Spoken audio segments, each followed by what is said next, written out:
Okay, I think we will get started then. Welcome everyone to TAP Network's 2023 Diversity and Tech Dashboard Results webinar.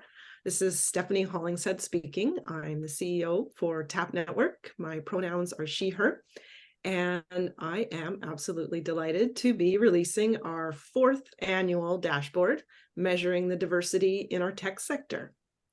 So I was thinking earlier about this. 5 years ago, we first announced we wanted our member companies to ask employees to self-report on diversity so that we could collectively measure the diversity in our sector. And I remember the meeting and the looks on people's faces just said it all. Just what? You want us to what? I just wasn't done in the tech sector.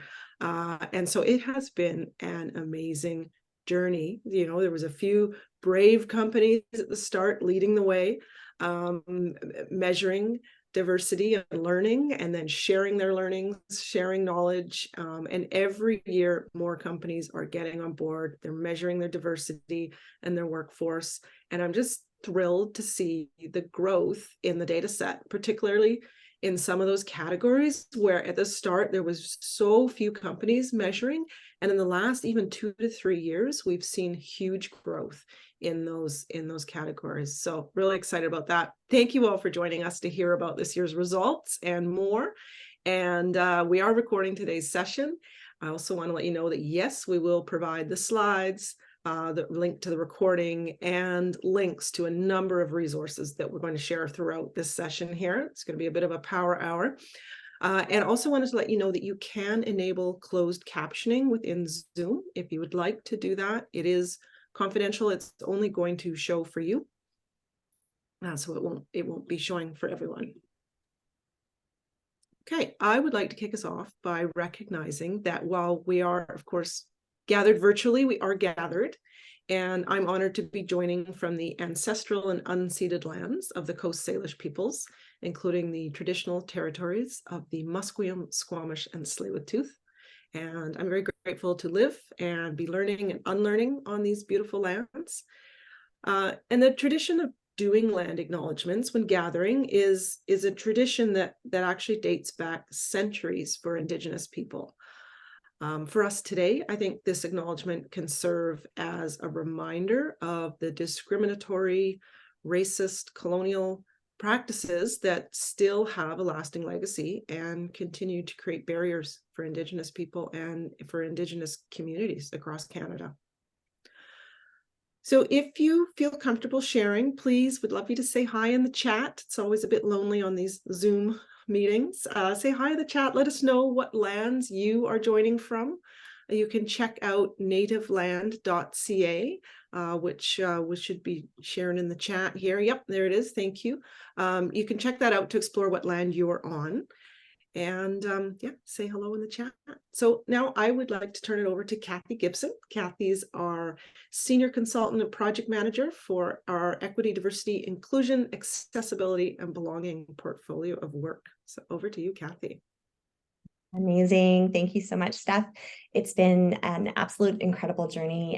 I know for me personally, I've been learning and unlearning many things over the last 5 years as a result of doing this work. And I'm just so pleased that we're on our 4th year doing this diversity dashboard. And we're seeing really the comfort level of the tech community, in sharing and disclosing so that we can have this collective measurement, but also it's just wonderful to see the commitment and the change that has been happening in the space year over year. So just so pleased to be here. Thank you. Before we welcome Mercer to present our 2023 diversity dashboard findings, I'm happy to walk you through the agenda. Our very esteemed colleague, Elsa Forsgren with Mercer, it will be joining us shortly, and she is just fantastic. If you've ever had the opportunity to attend any of her presentations in the past, they're always absolutely incredible, and we're just so pleased to have the Mercer team here with us today. I'll be leading us through best practices on diversity data collection after we present the results. And I'll be running us through an interactive live hub tour where we can explore some of the benchmarking toolkit resources, as well as sharing sort of an exploration of some of the supportive resources that are on the hub and ways that you can search and utilize the hub so that you can enhance practices and policies within your organization. These tools are free, they're curated, they're reviewed by our wonderful advisory team, and just very, very pleased to always receive new resources. If you ever have something that you think should be on the hub, I'd love to hear from you. And just excited to bring you through a bit of a journey on how to use the hub and where to find certain newer resources that have been recently added. And so with that, I'd like to also share with you that our diversity dashboard sponsors, very happy that we've had Sun Life and Innovate BC come on board to make this year's diversity dashboard a reality this 4th year. So Sun Life's purpose is helping Canadians achieve lifetime financial security and live healthier lives. They are committed to helping their clients and their employees successfully navigate life's most important moments and live happier lives. They are also driven to look to the future and stay on the forefront of product development. They embrace new technologies and respond swiftly to new realities and changes. And we are super thrilled to have Sun Life as a partner on this diversity dashboard. Innovate BC, many of us are familiar with. It helps to foster innovation in British Columbia so that British Columbians in all regions of the province can benefit from a thriving, stable, and inclusive innovation economy. They fund and deliver programs that help companies start and scale, train talent that meets labor market needs, and encourage technology development, commercialization, and adoption. Very happy to have Innovate BC, and you'll see the links for both of these organizations in the chat. And with that, I'm going to be passing the floor here off to Elsa, and I'm very pleased to introduce her. We've had the opportunity to be working together for now over 5 years in the development of the diversity dashboard. Elsa is a partner with Mercer based in Vancouver and serves as the executive sponsor for Mercer's relationship with TAP Network. Elsa's consulting work focuses on helping clients align total rewards programs and strategies to their business and talent requirements, and is an expert in the design of all compensation programs. Elsa has played a leadership role in TAP Network's annual salary survey and demographic reporting for the last 5 years. We'll share her LinkedIn profile in the chat as well. And with that, we'll pass the floor off to Elsa. Thanks so much for joining us. Great. Thank you, Kathy and Stephanie, for the warm welcome before everybody joined. When you're in the waiting room, we all kind of lamented a little bit that it would be so nice if we were somewhere together in person. The energy from this group at our survey results meeting in September was nothing short of phenomenal. So it would be really nice to be in a room with you today to be sharing this next chapter in our data reporting. But thank you all very much for joining in what we know is such a busy time for everybody, with the run up to year end and December hitting us this week. I can't believe it. It feels like it should be the end of September. So thank you for carving some time out to come to join us to share in the results of the 2023 Diversity Dashboard. As Stephanie said and Kathy said, this has been a 5-year journey where 5 years ago at around this time of the year, this was just an idea. And then going into 2020, we did a bunch of planning to develop the benchmarking toolkit and do our first round of data collection. So I'm really proud to share the results today. You'll see a lot of increase in participation, which is really what this is all about, and the commitment from all of TAP Network's member companies to taking the time, the effort, the sensitivity around collecting demographic data from their employees has just been fantastic. And you'll see the progress that we've made in a relatively short time of 4 years. And obviously there's much more to come. So Stephanie, if you can navigate into this first slide here. So for those of you on the call that are part of this data collection effort, you will know that the whole idea of this initiative is to really capture data on the representation of equity deserving groups within the tech sector.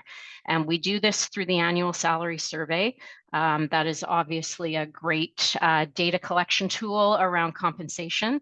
So having the flexibility to be able to add on some demographic information about the employees that you're reporting into the survey is a pretty smooth way to get this data under one roof and one process. So we are looking at the equity deserving groups in the 5 categories you see here on the slide. So looking at how employees self-represent as a certain gender, as a person of color and or a Black person, as a person with a disability, as an Indigenous person, or as 2SLGBTQIA+. So that's the overall objective of the dashboard. If we can move to the next slide. This is the range of data that was reported this year. So we have 189 TAP Network members who gave us information on the current state of their policies and practices in the area of equity, diversity, inclusion, and belonging. We expanded the questions this year, so if you've taken some time to look at the policy survey results, you'll see there's about 10 questions around a range of EDIB policies. Really good things to be thinking about in your organization if you're not doing some of those activities. Certainly take a look at that policy survey to get some ideas on areas where you could potentially put some focus on next year. The second big number on this screen is 136 employers, and 136 of you have collected data from your employees and reported information on their representation in those demographic categories in the survey. So this is such a rich data set now, and we'll take a look in a minute at how that's grown over the period of time that we have been doing this. So moving forward, here's some stats on the growth in data reporting. And you know, as much as the representation in the sector is important and something we're watching, I think just watching the participation grow in this initiative is really where success lies, because all of you as companies have decided to focus some effort and attention on better understanding the representation of your workforce. And once you understand it, you're going to start asking yourselves the hard questions and looking for areas where you can improve. So this growth here is what I'm most excited about. We started off in 2020 with 87 employers providing demographic data on their employees. And in this year's survey, that grew to that 136 that we looked at on the previous slide. So just a great increase in traction, increase in comfort around asking employees about this information. And again, time, effort, and attention. And we know it's been a challenging year in the sector recently. So keeping the focus on this has been a great outcome. On the right-hand side, we're looking at the growth in the numbers of employees that are being reported in each of the demographic categories. Stephanie stole the thunder in her intro on the growth here. You can see on the right-hand side, on that category of the 2SLGBTQ, a 400% increase in the number of employees that we have self-reported data on. That's just incredible in 4 years to see that number grow from where it was in 2020. across all categories. We have great growth in the numbers. Gender was the one that we started with the highest number on. It's an easier category. It's a more visible category in many cases. So it has still grown as well, but we really started from a place of strength in 2020 with that group. So moving ahead, we'll just focus on a few of the EDIB policies and practices that are reported in the survey. Again, there's more items in the survey, so I would encourage you to take a look and see if there's activities and actions that your company could be taking. But we wanted to pull out a few that we thought were interesting and really actionable items that you can think about building in. So this one on the left is interesting to me. So 21% of our member companies' senior leadership teams have formal accountability for EDIB related goals or mandates. Another 32% are considering this. So that's about half of our population that is either doing this or considering it. Frankly, I think that's pretty low, given the commentary and the attention that EDIB is getting in organizations. The fact that only about 1/5 of organizations are holding their leadership teams accountable to things in this area was a bit of a surprise to me. So I think this is something that we can all take away and reflect on, because so many companies talk about how important this is. It surprises me that more leadership teams would not have formal accountability for actually carrying this out. The right-hand side speaks about a really hot topic that we've all been dealing with through the conversations and the new requirements about pay transparency. Pay equity is really, another frontier down that journey. So we have 43% of our member companies conducting some sort of analysis to identify pay equity gaps for equity deserving groups, and another 25% considering this. So that's almost 3/4 of our member companies are putting some attention into pay equity analysis. Those can be pretty simplistic or really complicated. I'll talk about this a little bit more towards the end of the presentation, but really good activity here, and something, if you're not doing it, you should definitely invest some time in this. We have 38% of organizations providing EDIB training to leaders, another 30% considering this. So almost 70% of organizations thinking about training for leaders. I know TAP Network has offered some amazing programs for leaders in this area that I'm sure some of you have participated in. But I think this is another area where we can continue to focus and continue to take some action. And then on the right-hand side, we have more than half of organizations asking employees if they have accessibility needs or accommodation requests, and another 12% considering that. Again, I think that's a pretty actionable change, that if you're not thinking about this or doing this, this is something that you could take action on pretty easily in 2024. So from a policy perspective, those are the highlights. We'll jump from here into the data, and I'll apologize in advance. These slides are very data heavy, because really this effort is about looking at the data and the representation. So I've got a lot of numbers here, but I'll take you through them, and hopefully you get as excited about data as I do. So the first category is the self-identification as a certain gender, and over 26,000 employees are now feeding into the diversity dashboard, which is absolutely amazing. Out of that, more than 26,000 employees, we note at the bottom, we do exclude information from employees who responded they prefer not to answer. That's one of the categories that we've recommended companies include when you're surveying your employees. So you'll see that on all of these slides. So as a certain gender, the results for 2023, you can see on the right, we have 62.5% of employees self-identifying as a man, 36.9% self-identifying as a woman, and 0.6% representing as non-binary or none of these represent me. The tech sector still has some work to do here. You can see the stat at the bottom of the page taken from our most recent Canadian census of population, and the population of Canada as a whole sitting just under 51% women, and 0.33% as transgender or non-binary. So the tech sector doing well with the transgender non-binary representation, but the representation of women, a significant lag compared to the general population. So obviously an area that the sector and ourselves as HR professionals need to keep trying to crack the code on.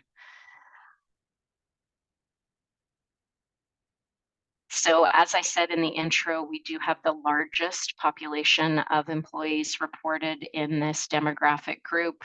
Still an increase from 2020, where we kind of led the pack with this group, but an 86% increase in the data being reported over the journey that we're working on.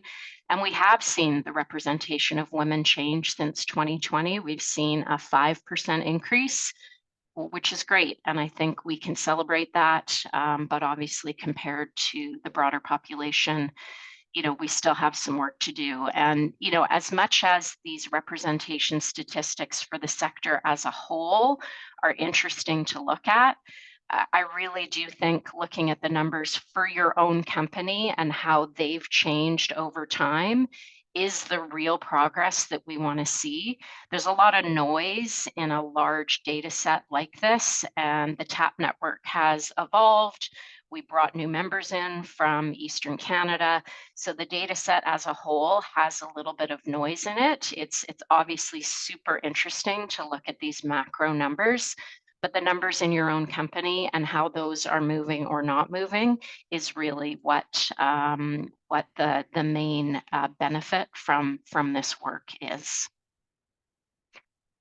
So because we have so much data on gender, we can dive a little deeper and look at some of the patterns and trends in the data. So within the TAP network survey, all of the benchmark jobs are classified into job families and job levels. If you've worked hard on the participation in the survey, you'll know that and recognize these. So where we are seeing the highest and lowest representation of women across the jobs and job families in the survey is summarized here. So we have the highest representation of women in the administration and the human resources, people and culture job families. On the flip side, we have the lowest representation of women in the technology design and support job family and in the executive corporate job family. From a job level perspective, we have the highest representation of women in the lower level jobs in the survey and in the sector. So entry level jobs, intermediate level jobs, that's where the highest representation of women is. We see a lower representation of women in the specialist and senior lead job levels. At the executive level, across those jobs, we're seeing just less than 30% of those jobs occupied by women, and that's unchanged from 2022. So I think we can take away some feedback from this slide. And again, when we're hiring into these job levels and job families, really trying to get a diverse pool of candidates to see if we can make a change here. The next demographic category is a person of color or Black person, and we have data for over 13,000 employees in this category. We have 37.5% of those employees saying, yes, I am a person of color or a Black person, and we have 62.5% of the population saying no. This is an area where the sector has led compared to the general Canadian population over this 4-year journey of collecting this information. So the 2021 census of population told us that 26.5% of the Canadian population fits within this demographic group. and our tech sector is sitting at 37.5%. So this is an area where this sector has seen a great representation from this equity deserving group.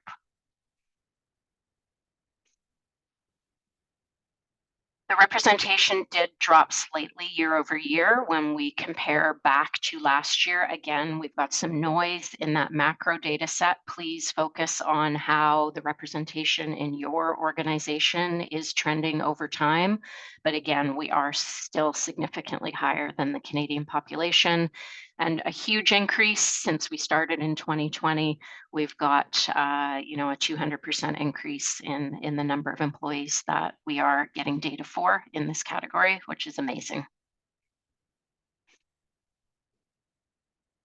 With more than 13,000 employees, we can do a little bit of a deeper analysis here. So in the finance and new media job families is where we find the highest representation of employees identifying in this category.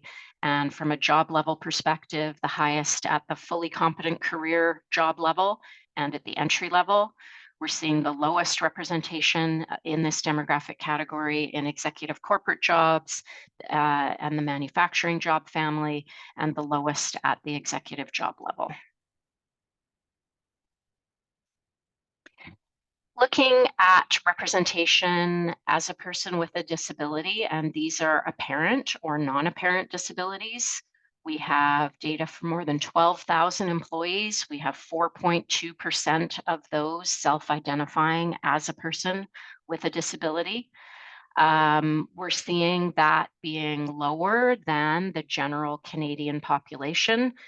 Statistics Canada has some facts on this. 15.3% of the population aged 25 to 44 years, and 24.3% of the population aged 45 to 64 years. So clearly, there's room for more people that identify in this category within our organizations. So this is an area that we need to continue to work on and remove some of the barriers that are keeping us where we're at.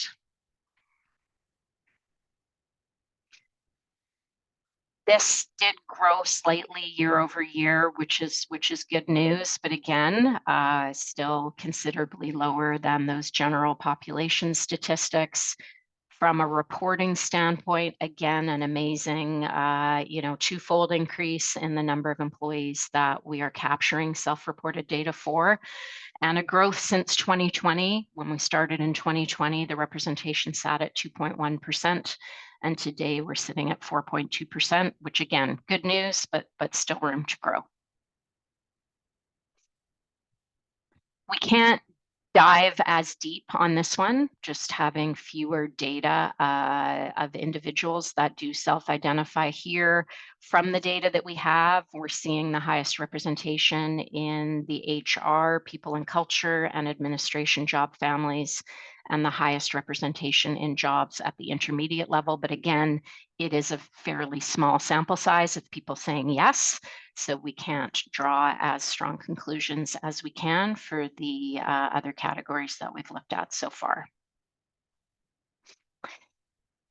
The fourth of 5 categories is the Indigenous person. We have data for just under 12,000 employees here. We have 0.9% of our employees self-identifying as an Indigenous person. Our census tells us that about 5% of our Canadian population are Indigenous peoples, so similar to the representation of employees with disabilities. This is definitely an area where we can continue to grow and make some strides here.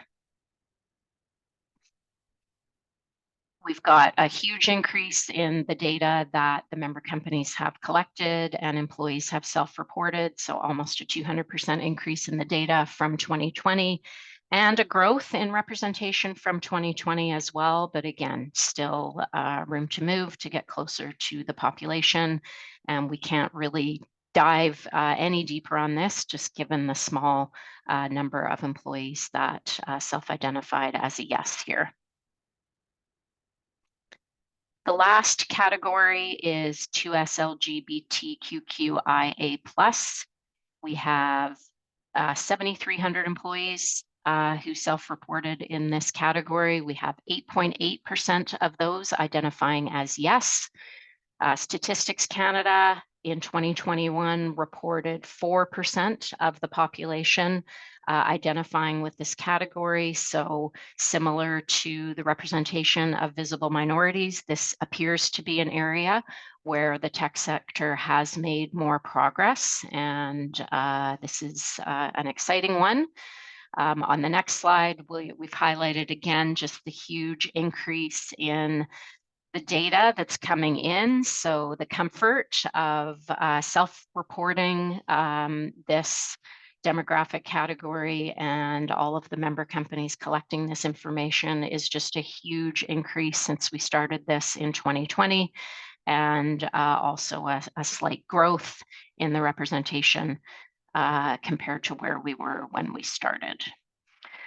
So that's the data for the demographic categories here. We can just say for this category, with the limited data, we're seeing the highest representation in new media and the highest representation at the specialist level. But again, it is a relatively small sample to be looking at. So this is a summary of the representation. So when you get the presentation, why don't you print this slide out, stick it up in your virtual office or on your bulletin board, and look at your numbers of your company versus these numbers and see how you compare. But more importantly, track your own numbers over time and see how you're doing as an organization. The next slide is also a summary that just shows how the categories have changed over time. Again, this is interesting to look at, and that person of color, Black person, were much higher than the Canadian population. So as much as the representation has gone down, that's really more due to changes in our sample over the time that we've been doing this. But again, track your numbers and see how you're doing. A few words about software engineer developer job family. So this is the job family that is the most populated in the survey. This is the job family that's most common across the member companies. So we can take a look at this job family specifically and learn quite a bit about it. So we do see higher representation in this job family for people that are identifying as a person of color or a Black person and as 2S LGBTQIA+. We are seeing lower representation here for employees identifying as an Indigenous person or as a person with a disability. So I think this is something to pause and think about. As our most populated job, how could we make it more accessible to people in these equity deserving groups? We're also seeing significantly lower representation of women in this job family. So again, as our most populous job family, how can we move the needle on representation of women? It's almost half what it is in other jobs within the database that we're tracking here. So I think this is definitely something that we can all spend some time thinking about. I'll get into a few final slides here before I turn it back to Kathy and Stephanie. I can't say I love presenting this slide. It's some very compelling data, but it frankly doesn't tell a very good story. So here we're looking at the entire database. We're looking at our 6 job levels down the left-hand side of the table, and we're looking at representation of males and females within these job levels. So at the entry-level jobs, we have 59% male, 41% female. We then look at the average male base salary for jobs for people in jobs at that level, and we look at the average female base salary. So at the entry level, the average male base salary is $67.4 thousand. The average female salary is $62,000. So the salary ratio females to males is 92%. So on average, female pay is lagging male pay by 8% at the entry level. Unfortunately, when you look down the table, you'll see that ratio is less than 100% in all cases. So this means that pay for females is lagging pay for males across all job levels in the sector. So that's obviously not a great story. This is a raw pay gap. So we may have tangible reasons why males are earning more. Maybe males have been in their jobs longer. Maybe males are awesome performers. I'd suspect some of that is true, but I'd also suspect some of that is not true. So there will be part of this pay gap that might be explainable, but I'm pretty confident, given that this is a trend across all job levels, that there's a part of this pay gap that is not explainable. So the big percentages of organizations we saw in that policy data that are doing pay equity analysis, kudos to you and hats off. This is exactly what we need to be looking at to see if we can explain this pay gap. And if we can't explain it, what can we do to correct and close the gap? So the next slide looks at what I was just explaining. So there is a raw pay gap, and that's the numbers we were looking at. There might be a portion of that pay gap that is explainable based on individual characteristics around performance, time and job, geographic location, etc. But there will probably be an unexplained pay gap that is really what we need to put attention on. So pay equity is part of the important work that we can do with data like this. But on the next slide, I think it's important to remember that we do have other levers that we can pull when we're thinking about equity and inclusiveness in our organizations. So on the top left is representation. That's what today is about. It's about what is the composition of our workforce and where do we have some areas of opportunity to make change in the representation of our workforce. The bottom left is pay equity, and that's what we've just talked about on the previous slide. That previous slide is a point in time perspective on pay equity. There's other ways to think about pay equity through the pay decisions that your organization is making. We're all about to go into our year-end merit increase process, really put a gender angle on those pay decisions and see if decisions that you're making are going to proliferate or improve any pay gap situation that you might find yourself in. Think about on hire salaries and looking at a comparison of new hire salaries for those equity deserving groups, and think about pay decisions on promotion. Are you making fair decisions, not only at that annual merit cycle, but anytime you're making pay changes? Take a look at how equitable those decisions are. Talent flows at the top right are looking at the flow of talent in your organization, new hires, promotions, exits. What can you learn about different demographic groups through that flow of talent in your organization?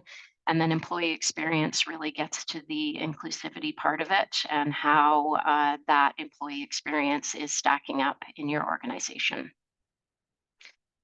So I think that is it. Besides, the final slide is just a big thank you to everybody who puts the time and effort into collecting the data. Obviously, the commitment is just loud and clear as we've gone through this journey over the last 4 years, and the volume of information that is being submitted here. And we look forward to continuing to partner with TAP Network and all the members to track what hopefully is going to be a really great story over time. So that's it from me, Stephanie and Kathy. I'll pause here. Thank you, Elsa. I think, Kathy, I think I've handled all the questions but one in the chat that have been coming in. There are lots of questions on what you're presenting, Elsa. But the one I haven't answered is from Michelle. It's, do we have benchmarks in Canada for these levels? I know we've heard the 75% number in the news, but not sure how accurate that is. I'm not sure I understood the question enough to answer it myself. Maybe you do, Elsa. Yeah, I don't know, Michelle. You know, the benchmark we're comparing to is the general Canadian population. So on each of those slides, we've compared the information that we're getting from the members to the Canadian population. So when I hear benchmark, that's what I think about. Yeah, Sorry? it was on the pay equity slide, just for a point of clarification, where you had the different levels of the pay gap. And so when I look at it and I look at the ratios in the like high 80s and 90s, I know we've all heard a billion times, right? You know, women are paid 70 cents on the dollar, 75, whatever the current is. So I guess my question is, do we have that benchmark for Canada to compare? Against the tech sector, you mean? Yeah. Correct. Yeah. Yeah, I don't know of a reliable benchmark on that. I'm sure there's benchmarks out there. You know, I guess we could take a hardline view and say the right benchmark is 100, right? That's what we should be striving towards. But yeah, I'm sure there's benchmarks out there from various sources. But again, look at the data in your organization, and you know, just if you do have a gap, ask yourself if that's an explainable gap or an unexplainable gap. That's great. Thank you. Thank you, Elsa. Kathy, are we gonna turn it over to you now? Okay. Yeah, thank you so much, Elsa. It's just fascinating to me each year that we do this. It's wonderful to have something to look at, and a lot of our not-for-profit partners look to the diversity dashboard every year. It helps them with achieving funding from the government sources to continue the good work that they're doing with equity deserving populations, as well as being something that our employers are looking to compare where they're at in terms of the general ecosystem. But this data set is being sort of widely looked at and utilized for a variety of different reasons. So thank you again, Elsa. It's always a pleasure to have you on. Yeah. Great. So I'm going to talk a little bit about best practices for diversity data collection. And I'm quite open to questions at the end, although I'm going to try to hit out quite a lot of things in a very, very short amount of time, noting the time. So I want to just quickly talk about the fact that when we can foster a culture of trust where individuals feel that their sensitive data is being handled with confidentiality, you're more likely to have individuals feel comfortable in self-disclosing. And so creating that environment within the organization and setting that expectation and communicating it at all levels throughout the organization, it can be very, very beneficial. Explaining the why behind you're doing the data collection is absolutely critical. And, you know, we're going to talk a little bit in a moment about the benchmarking toolkit, but what's wonderful is we have all of these resources that point to all of these explanations around the why we are doing this work and around the retention of equity deserving populations, creating a baseline so that we can measure progress and do better, that we're creating safety and collaboration in our environments at work, all these wonderful reasons. And so knowing the why and having it clearly established throughout all the different layers through the organization is really, really important. Establishing a clear process as to who has access to the data and why. So keeping that very, very tight within your organization is absolutely critical for creating that level of comfort for individuals to feel safe to disclose. And that is, you know, a big thing that comes up, and something that, again, in the benchmarking toolkit, we have resources around the communications around that and how you can explain it out and some of the mechanisms to do that. Communicating these processes along with how the data will be used and by whom. So what we're talking about is will the results be shared with across the company? Are we communicating, okay, this is where we are and this is what our goals are, for example, and knowing for an individual employee to know how their data is attributing to the whole data set for their organization, what's going to be done with it, what the goals are, what the actions might look like. Obviously, asking for data and then doing absolutely nothing with it can be problematic. So it's a question of what can we action as a result of doing the ask and going through this process. Clarifying the importance of the data to be accurate is very, very important. And if clarity is needed around, and this is why we have the benchmarking toolkit to really create that sense of clarity on the questions and just to ensure that the data is very wholesome and accurate is critical. And then of course the benefits that the data have to staff in terms of creating that sense of well-being for our people in supporting the business. So these are some of the best practices. And we'll just move on to the next slide. I'm going to kind of go through a few of the 2.0 considerations. So when we talk about the mechanisms to update reporting of how your staff identify over time. So oftentimes when we think about this exercise that many of our member companies are doing, and other organizations that may not be TAP members, that might be smaller organizations that are going through this process, it's not necessarily just good enough to do a one-time snapshot. Okay, we did it, we asked everyone, and then it's done. This is an ongoing kind of conversation that we want to engage our people with. So they're doing a once a year campaign of like, okay, we're doing our data collection, and maybe there's information sessions, maybe there's an open door, come to happy hour with HR and ask any questions that you might have around the data, around how it's being used, really educating our managers to be able to answer questions. And again, all of these are resources in the toolkit that I'll go over quickly in just a moment.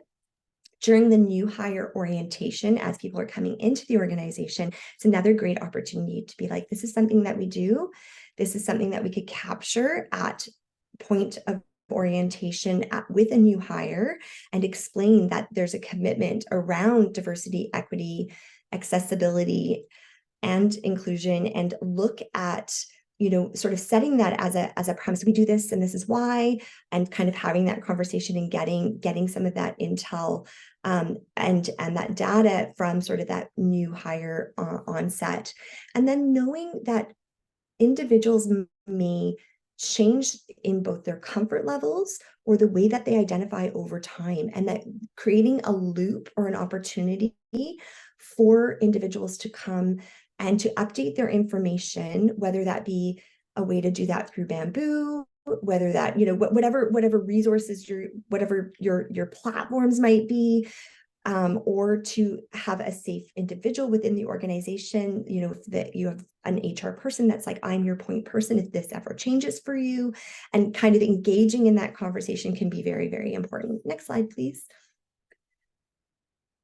Finally, I just wanted to touch on sort of this sense of cultural inclusion assessments of the data. So when we look at the data and we're assessing and trying to ascertain whether our culture is actually inclusive, you want to ask yourself, how are our policies actually being used? So for example, paternity or maternity leave, are people actually taking it's maternity or paternity leave? It's one thing to have a policy, but are people actually using these policies? Date of observance. So some organizations are now using floating interchangeable days. For example, if you've got Hanukkah versus Christmas, and individuals might take different times of year off. Are those being used? Are those opportunities for staff to leverage, and is there safety and support from the environment in doing so? Vacation time, who's taking training? Where are the dollars being spent around professional development, for example? These are sort of questions that you can start to kind of dive into and look to some of your own internal data to look at as well. So who are the number of people requesting and utilizing accommodations within the organization? When we talk about individuals with disabilities, we know that oftentimes it's only $500 for an average accommodation that might be needed? Are people feeling comfortable? Do they know that they can ask? Is the company utilizing the different resources that are available? And finally, looking at sort of the involvement of cross-functional projects as professional development and measuring diversity of thought, bringing individuals with different backgrounds into opportunities to do cross-functional projects can be a wonderful way to enhance inclusion across the organization. And, and another just sort of piece to consider is, in terms of tracking harassment or discrimination cases, is there a trust mechanism, and is there a safety mechanism for people to report?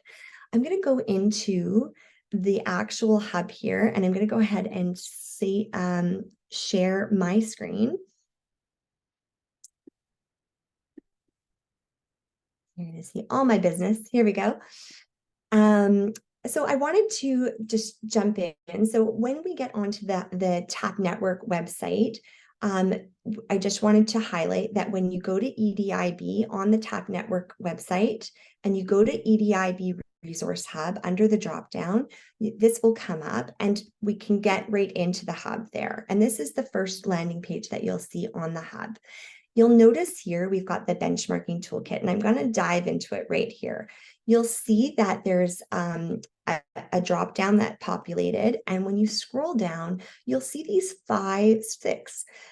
six different resources that will help you. They pop out as downloadable files. So one is an employee diversity questionnaire. So that those are what we're actually measuring within the survey, and organizations, whether they're a member of TAP Network or not, can utilize this as a really strong baseline. It's been passed through various rounds of consultation. Everyone from Van City, who was one of the first organizations in the city to be doing this when we started this work.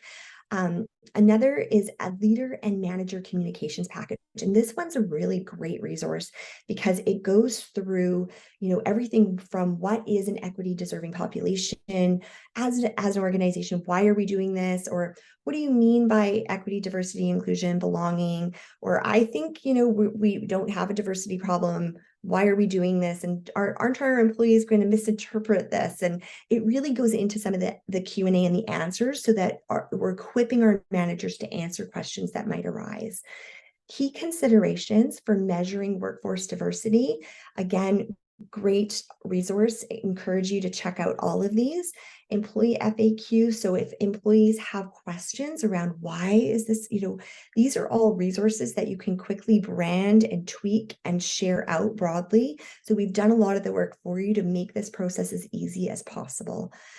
New employee diversity questionnaires and updating self-identification. So these are all pieces of the puzzle that are available. And of course, we know that you can pop right into the Diversity in Tech actual dashboard that we now have up. You can pop into the diversity dashboard itself and see it live time. Thank you to our sponsors again, Innovate BC and Sun Life.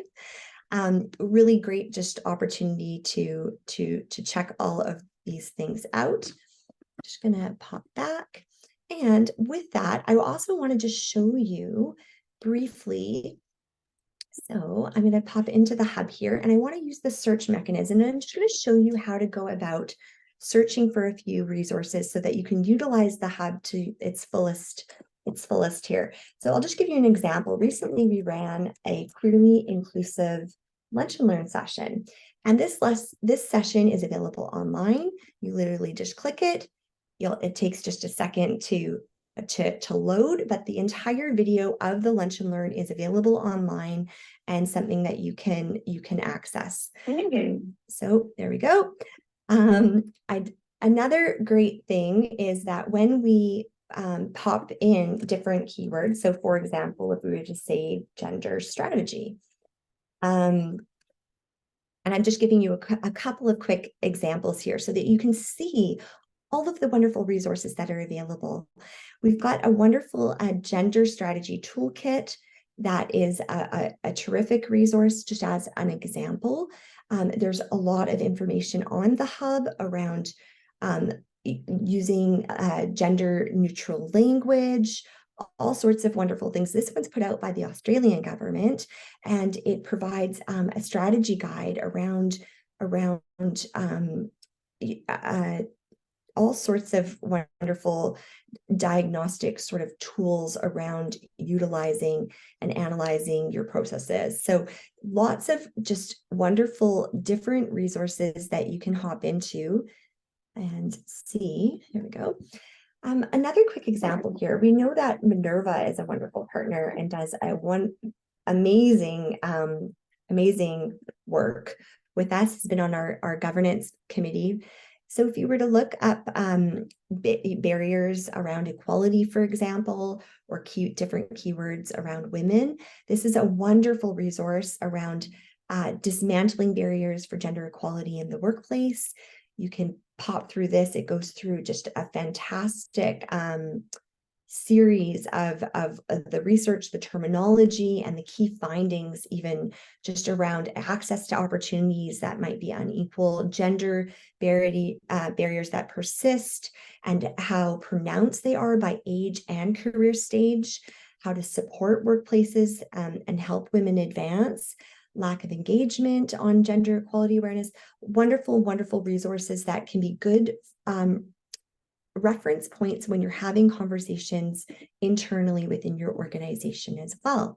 How am I on time, Steph? Am I doing okay? I'm trying to hit out pretty quick. Yeah, no, we're at 2 minutes left here. So, okay, well, I will encourage you to search keywords like menopause or sun life. We've got some great resources up there. Allyship, BIPOC, Indigenous people, there's just wonderful resources I'd encourage you to work through, and we will share an aftercare email with tons of extra resources. And with that, we'll pop back to the deck so that I might acknowledge our wonderful sustainability sponsors. Stop share, thank you. Great. And with that, I just want to acknowledge Invest Vancouver, Northeastern University, UBC Saunders School of Business, Viatech, Focus Professional Services, Sophos, and Sierra Wireless for their sponsorship and keeping the hub going. It's critical that sponsorship is how this work gets done, how we can continue to provide these resources. And we're just very, very grateful for the support. Next slide, please. We will again share the entire webinar and the aftercare email that will list out a load of different resources. Encourage you to check out the hub, encourage you to check out the toolkit. Thank you so much, Elsa and the Mercer team. Thank you to our sponsors, Sun Life and Innovate BC. Super grateful for everyone's time today. And I know that we're just at time, but if there are any questions, I'm happy to receive them. thanks, everyone. Thanks, Kathy. Thanks, Elsa.